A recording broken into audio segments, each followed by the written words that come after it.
and the autonomy is awesome. Just give me what I need to do or let me know what I need to do. I work down my list until I'm done and then off to do something else. But yeah, I love it. Jerra, it's such a pleasure to speak with you. How are you doing today? Same here. It's a pleasure as well. I'm doing great. How are you? I'm doing good. The weather is changing. It's beautiful outside. Spring is here. Got a little allergies, but I'm pushing through. So what can I say? But Right here in Phoenix, I already got the AC on. It's like 91 degrees and I'm kind of cold right now. I got my blanket next to me just in case I get too cold. But yeah, I feel you. I'm starting to sweat just thinking about that. Oh man. Well, y'all, you know how this conversation goes. We're gonna start from symbolic of the journey Jerra has taken to get to where she is right now in tech, and then we're gonna go further and talk about the brain, which is symbolic of the mindset one needs to have not only to be where Jerra is right now, but to scale from there. So without further ado, Jerra, we would love to hear more about your story, your background. Take us back to the very beginning where you were born and raised, and let's start from there. Awesome. So I was born in actually Fort Riley, Kansas. My father was in the Army. That's his picture back there. I mean, you can see it. I tried not to cover it up purposely, so this will tie into the story. But yeah, I was born in Fort Riley, Kansas. I was raised in Gary, Indiana, though, for the vast majority of my life. My parents divorced when I was 2 years old, still living in Fort Riley, Kansas. After they divorced, I went with my mom to Gary, Indiana. I was there for decades, like until I was, in my mid-20s, late 20s or something like that. Moved to Atlanta, Georgia. I have a strong background working in higher education and HR, respectively, 7 years in each field. So moved to Atlanta, plenty of schools out there for me to, get to choose, interview with. I worked, that was my first job I had, when I relocated to Atlanta. Was in higher education for several years. Then, I just kind of got to a point where I saw all I needed to see. I got really comfortable in that area. I just wanted something new, something different. So I made a choice to move to Phoenix. I've been here a little over a year now, and I love it. But I made the choice to move again because I just needed a change of atmosphere, change of pace, things like that. So I found a job. It wasn't in tech, of course, but it opened many doors to where I am right now, though. So I found a job. I sold my house in Atlanta. It sold within 3 days because back then that's when it was a seller's market. So I was really lucky or blessed when it came to that. Packed up my things, packed up my Toyota Camry, got on the road, and the rest is history. So when I was here in Phoenix for about a good father got really sick. He lived in New Jersey at the time.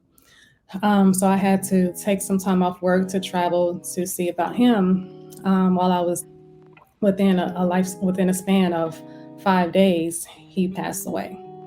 So I was not prepared for that at all. It was very stressful. I had to stay in New Jersey, of course, to plan the funeral, clean out his house, get other things together as well. So when I got back to work here in Phoenix, I was so forgetful. I honestly got to a point where I didn't care that much about my clients' problems because my thinking views are bigger than theirs. So I was just I couldn't focus. And I'll share more about this story later, but that's kind of what prompted me to transition into tech because my father, he had a job. He loved his job. He got a lot of awards, great recognition and all of that. But I was in a place where, the job that I had prior to transitioning into tech, I didn't like it, to be honest. It wasn't somewhere where I saw myself long term, not even considering retirement. But and also when I found letters or notes of places he wanted to visit when he retired. And I thought to myself, I don't want to be in that place where I'm waiting to retire just to live my life. So I'm like, why don't I pursue tech so that I can work remote and then travel while I'm working, take my laptop with me and work in between wherever I am, So yeah, that's why I was interested in breaking into tech. Hey there, thank you so much for watching this video. This video is actually sponsored by Course Careers. So whether you're interested in breaking in as a tech sales representative, if you're interested in actually doing IT or digital marketing, not only do they have free introductory courses for you right now, go to the description and check that out, but they also have $50 off that you could get through me, Joseph50. That's right, $50 off through Joseph50. So if you're interested in getting into that course, any which one, whether it's, again, tech sales, IT, or digital marketing, look no further. Go down to the description below, click on the link, and sign up right now. What are you waiting for? Yeah, no, that's very interesting. First of all, I will be remiss if I didn't say my condolences to you at this time. I know that you recently got into tech, so this is not years and years and years ago that this happened. And even if it was, I would still say the same thing. And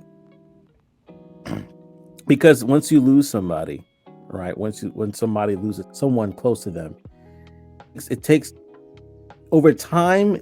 I won't say it gets easier.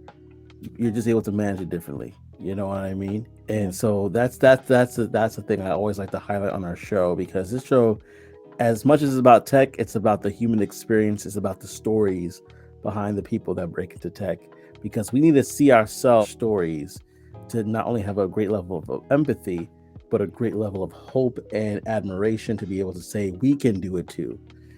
So I wanted just to make sure I said that as we continue to have this conversation.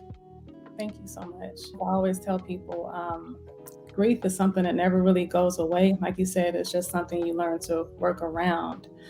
And my father is my inspiration for getting into tech because of what I experienced with his death. It just made me realize my own mortality, and just not wanting to be in a place where I'm just to be working just to have my ends met. In actuality, God wants us to live in abundance, and working in tech and having all my transferable skills from higher education and HR, I just knew that it would be a great fit for me, and it'll honestly pay me well too. Yeah, let's talk about that. HR, right? We're gonna go back a little bit further than that, though. So you are doing it well in Atlanta, HOT-lanta, right? As they say, you were having a good old time, but it was like you saw all you needed to see, and you wanted more. Can you talk a little bit about that desire to see more, right? Because a lot of people may be like, hey, they may be feeling stuck in their environment. Their job is keeping them where they're at, but you decided that, hey, I'm going to try to push past that. Can you talk about your mindset at that particular time of your life?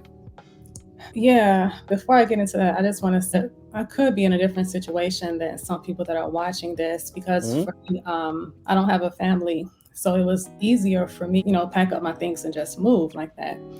Yeah, to answer your question, I do a lot of self-reflection, and I know I can be kind of free-spirited in some ways, and I knew that I wanted to move to the West Coast, but I didn't want to do Las Vegas, didn't want to move to California either. So I literally, and this cracks people up, I tell people this all the time. So I literally said, Phoenix looks like it's cute. I'm going to move there. Until you get there, you're frying eggs on the sidewalk because it's so hot. It's something you definitely get used to. Like my first summer here was last summer, and I said, oh my gosh, I don't know if I can deal with this anymore. But now it's to the point where I'm saying things like, it's only 90 degrees outside. I just knew that, I wanted to live here on the West Coast. And also too, for those that are listening, of course, some people may know this already, but they pay you more on the West Coast too. So, the cost of living is a little bit more too as well. But for me, I live in a place where I don't really have to drive if I don't want to. I can walk to places. I can catch the train out here, so I'm not paying that much on gas. So I did do quite a bit of research before I made my choice, and I had a job lined up as well. I got here on a Saturday. I started my job on that following Monday, so that's how fast everything moved.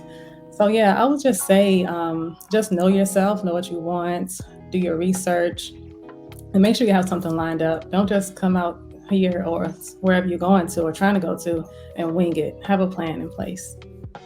Okay, that's good. That's good.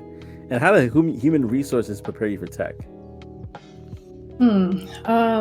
Just being able to talk to people from very diverse backgrounds. I was able to hone in on the skills of asking great questions, having active listening skills. Now, I will say this though, in HR, I never worked as a recruiter, or I never, I was never a manager or nothing like that. I was like the right-hand woman, or the assistant director for several years. So I did do some panel interviews, but I never interviewed anyone alone. But I did a lot of observing. I know all there is to HR except for recruiting and the hiring and firing process. But those skills helped me with breaking into tech, especially with interviewing. Yeah, I was about to say, and the reason why I asked about that was because I always like to talk about people's previous work experience. You get scared, but there's so many non-technical tech jobs out there that you don't realize the transferable skills you have. So if you're thinking you don't have what it takes, listen to Jerra's story, listen to my story. You have transferable skills that you could take to the place. If you could talk to people well, that is great. Communication is key.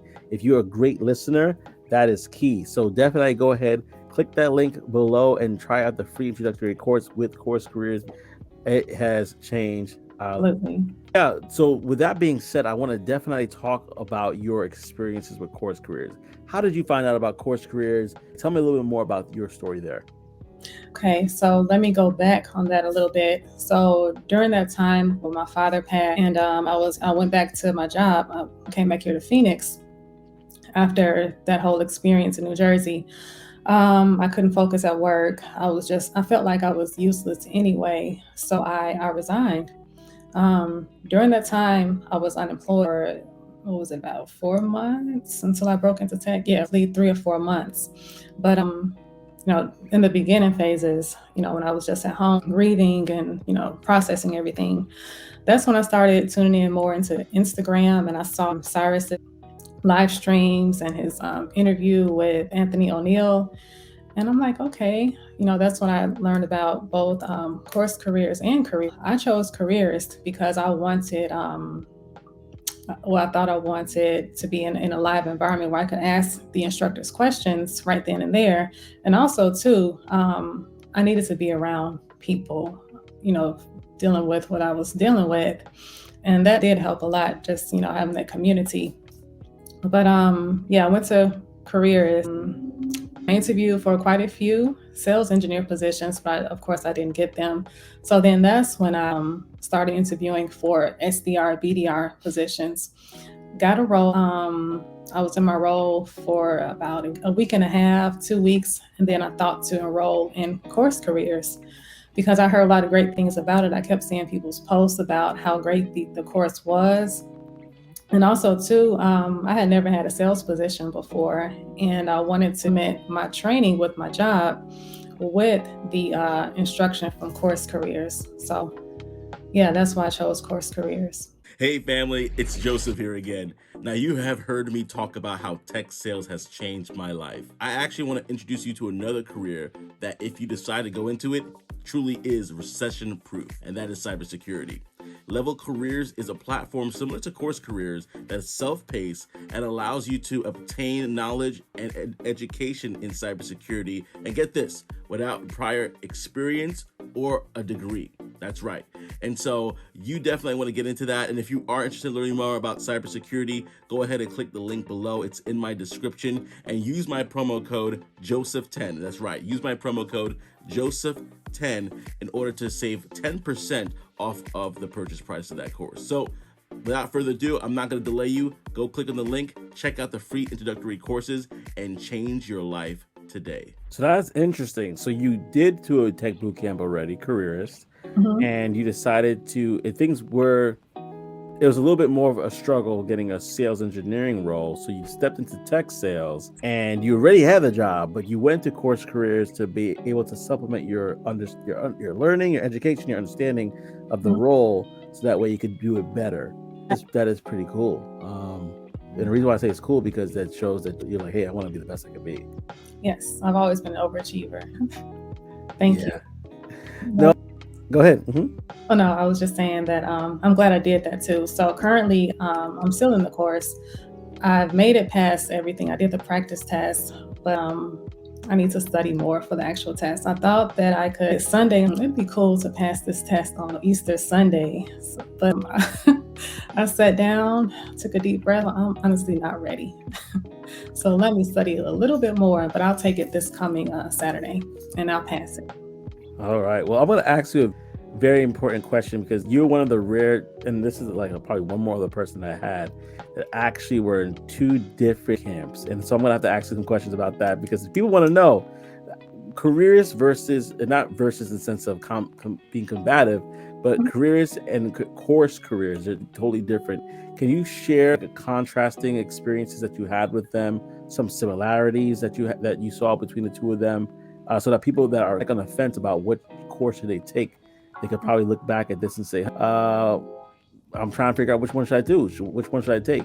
Can you talk a little bit about that? Yeah, of course. So to compare the two, I would say both Careerist and Course Careers, they have great instructors. Trent, he's awesome.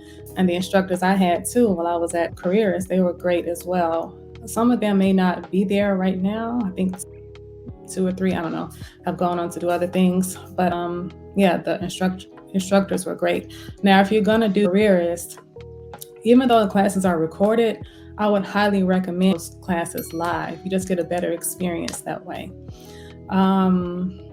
Let's see, to contrast them, not to be negative, I'm being completely honest. With Careerist, when I was enrolled in Careerist, at least, the mentors weren't that knowledgeable.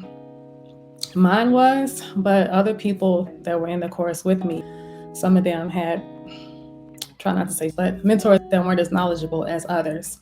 So that's when I felt the need to step up and offer my expertise with resumes and interviews. That's when I stepped in and helped them. And also too, on the point of community, when I was talking about I needed to be around people because I was grieving.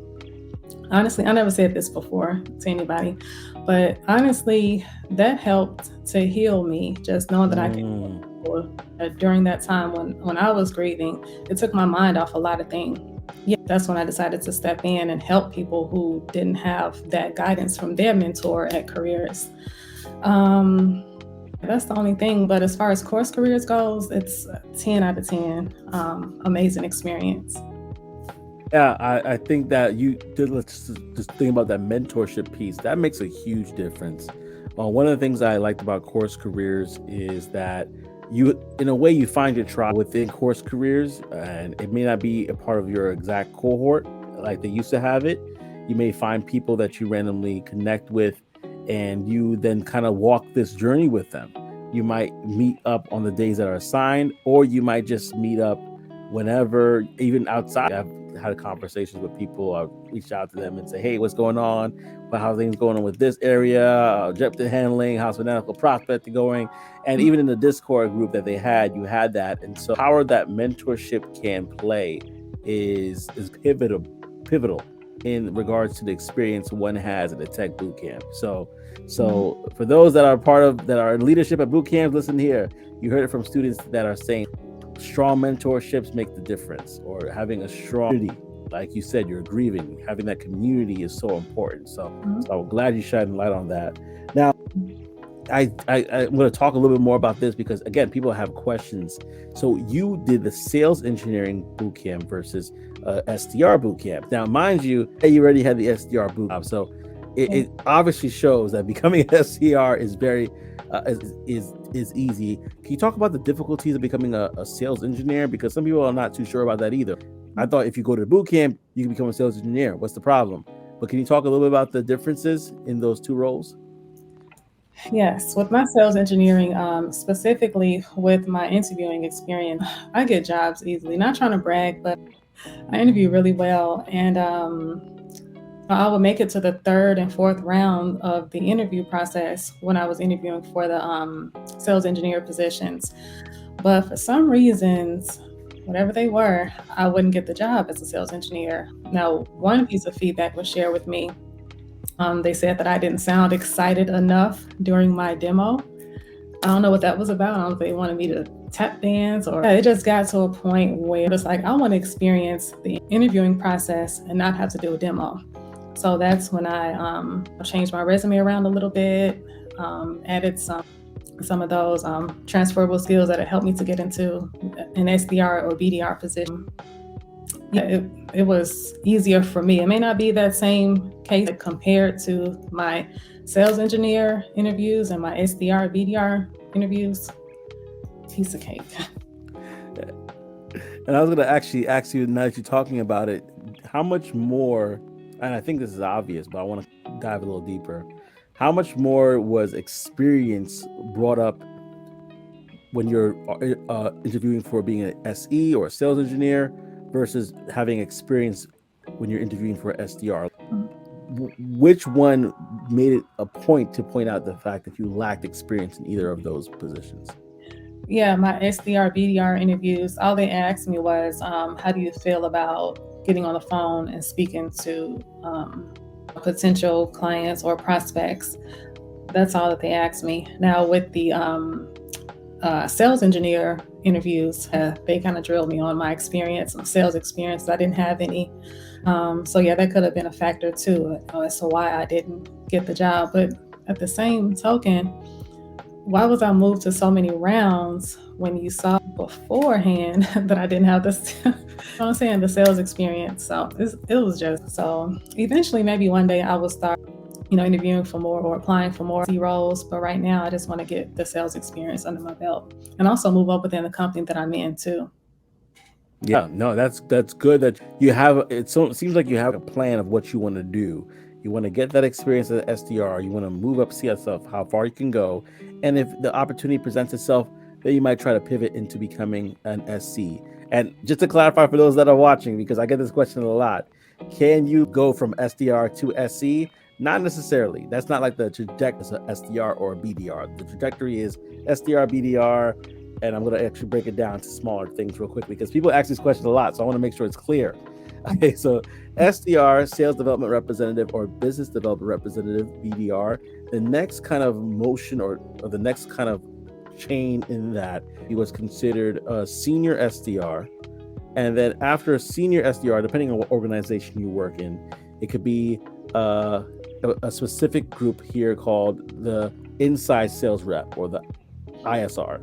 And then from ISR, they basically handle the whole sales cycle. But then that sometimes promotion from there, if it's not equivalent to E role, in some organizations it's not, is the account executive role. And then there's just, so that's kind of like the trajectory of a person trying to grow in. But when it comes to sales engineering, it's a whole different animal. It's sales, and it has a multitude of different names, from sales engineering to solutions architect to, so that it's a whole different animal on the side here, right? People that kind of get into those roles have a mixture of AE skills plus a mix of software engineering, whatever, because some sales engineers actually code. So it's a totally different, and correct me if I'm wrong, but from my understanding, it's a totally different animal on this side. You're right, and thanks for breaking that down because I may have made it a little bit confusing for people. Oh no, you're good. I just want to tell people that you're good. I don't think you made it confusing at all. I just think that I want people to recognize that the two sides of two different coins, right? Mm-hmm. But yet they have some similar skills. So with that being said, talking about the SDR role, can you talk about the good, the bad, and the ugly? Oh, actually, you know what? Let me backtrack. I like that question. I'm going to definitely answer that question. But let's talk about how it was pretty quick and easy. Can you talk about the interview process that you had to becoming an SDR? Yes. Okay. So first I want to point out that I was on a 30-day challenge. So I applied for 30 days nonstop until I got hired somewhere. And shout out to one of the former instructors at Careerist. He started his own community and I joined that and he put us on this challenge. So I was on day 18 of day 30 of that 30-day challenge, interviewed.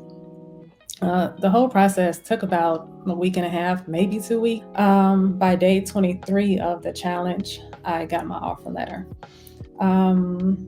Started my job, I got trained. I'm sorry, what was the question actually? No, that was good, the interview process. But I'm actually, okay. Here's what I want you to do. I want to talk about that challenge first, and then let's go to the interview process, because the challenge is very interesting to me. Day 23. So you had to basically apply every single day for 30 days to a job. How many jobs? That's very interesting. Honestly, I stopped keeping a score. I just would set my timer. I would set my timer for like maybe an hour or 2 hours a night or a day and just apply. Now, in the beginning, I was counting the applications, but I noticed that started to give me anxiety. So I'm just like, let me just apply to what I can apply to within this time frame. And that worked better for me. But I was applying beforehand, but I was not consistent with it. It wasn't until I got on this 30-day challenge that I saw more success with interviewing. And of the first day through the 18th day, I must have been on about 7, maybe 8 interviews. And then when I found this company that I'm at now today, I'm like, okay, this is my job. I just know that this is the company I want to work for. I'm not going to say the name because I don't want to date this video, but because you never know what could happen in the future. But just go to my LinkedIn page and see where I work. You'll see how it perfectly aligns with my background, the story that I just told. But yeah, so when I got this interview request with this company, I just knew that it was my job. I gave it my all. I asked great questions. I would see certain articles from other companies, and I would tag the co-founders in the article so they could see it, because I thought it would help the company. And that really put me over the competition.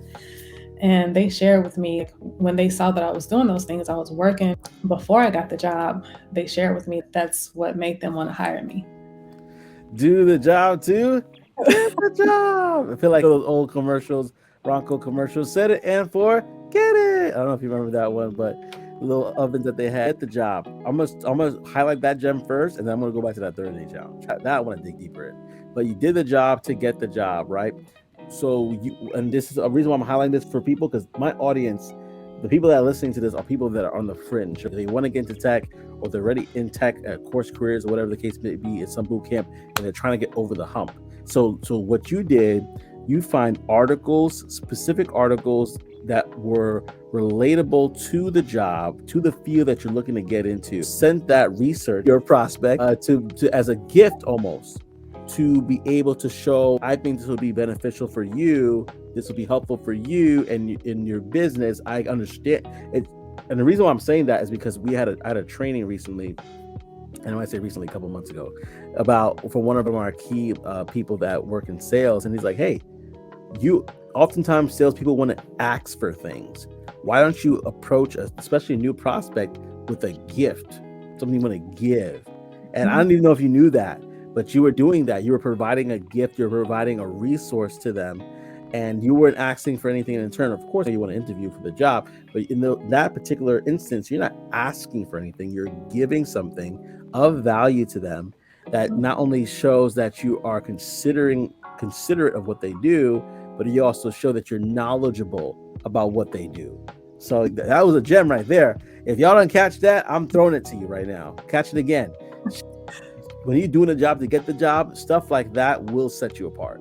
Like that will set you apart. And so with that being said, I got to peel back the onion to that 30-day challenge, because listen, if y'all have been struggling to land a job in tech sales, do the 30-day challenge. Sales cadence. Don't forget sales cadence. Do that part too.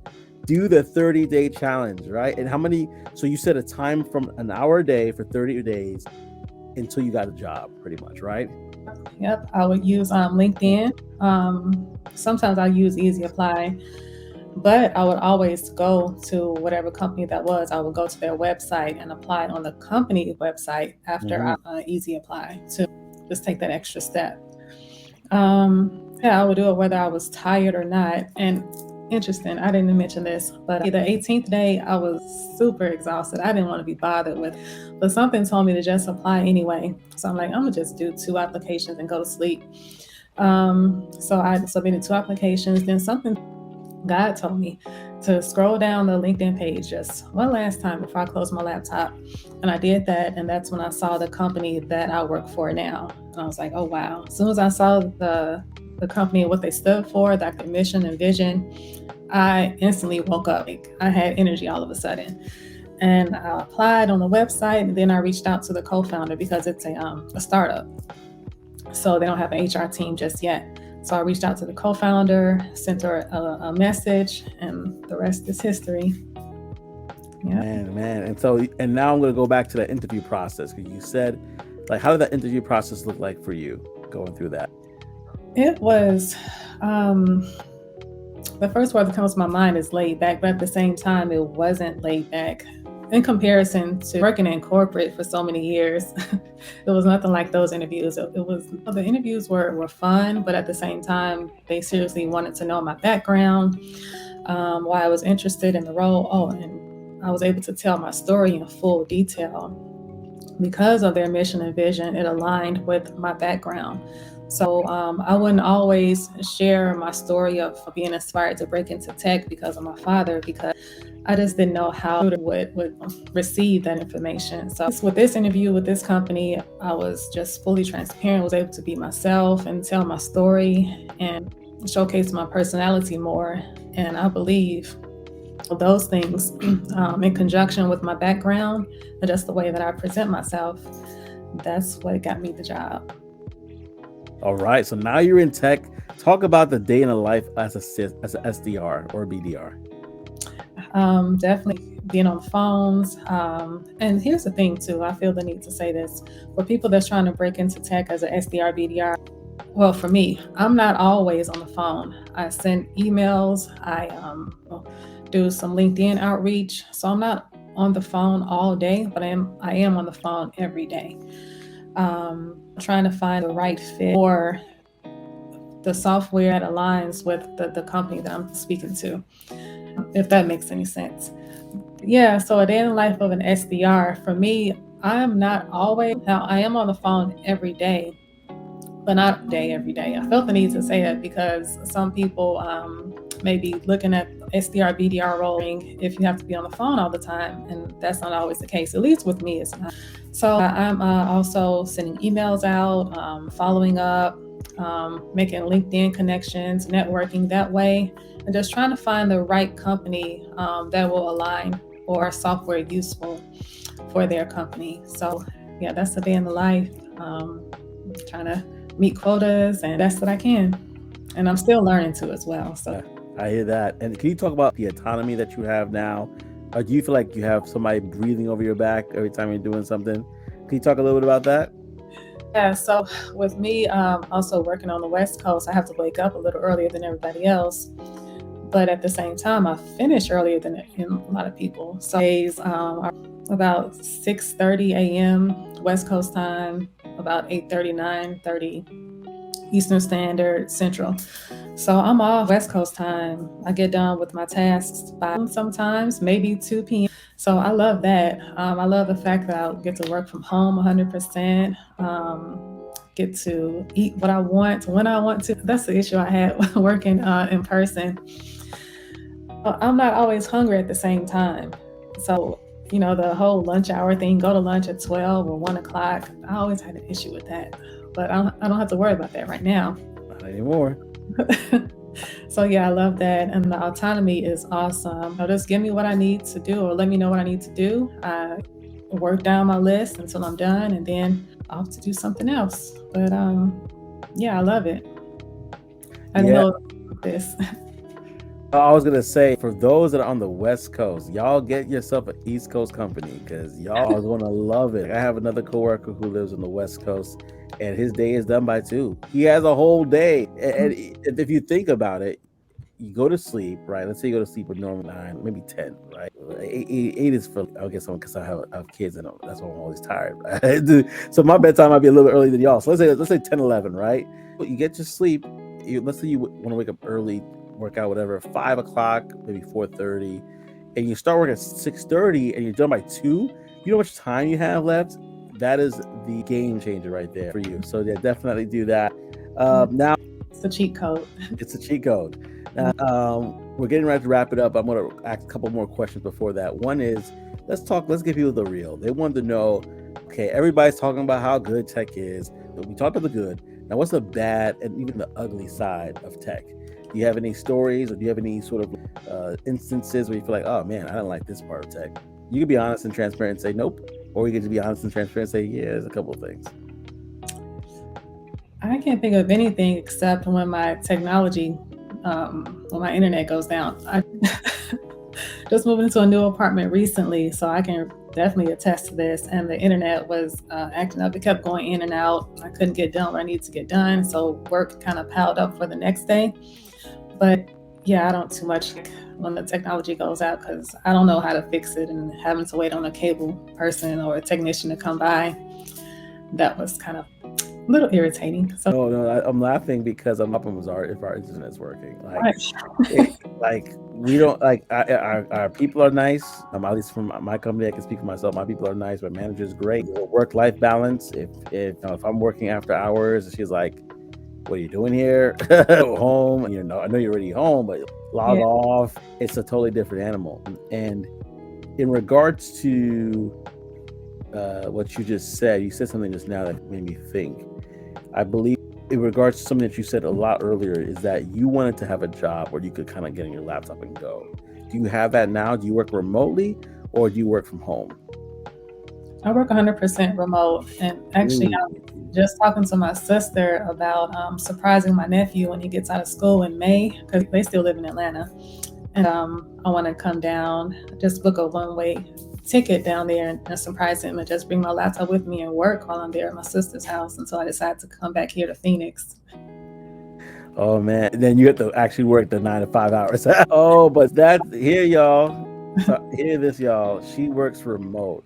Now, there's a difference between working from home and working remote.